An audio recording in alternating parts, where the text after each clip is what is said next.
without a sacrifice.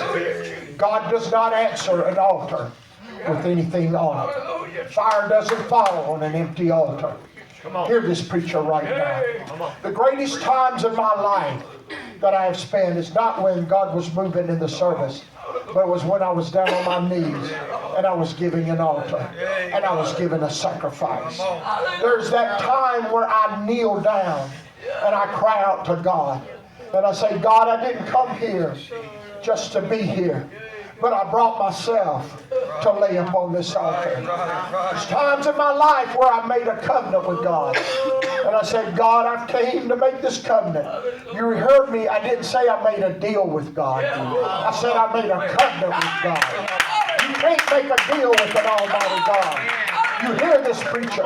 There's not a deal you got that my God needs. My God doesn't need the deal. What my God needs is a sacrifice. When they walked toward the altar, they made sure that there was something on that sacrifice. They'd bring that goat or they'd bring that lamb, and they would lay him up on the altar. That old dad, that old farmer dad, Jewish dad, would grab a hold of that sacrifice.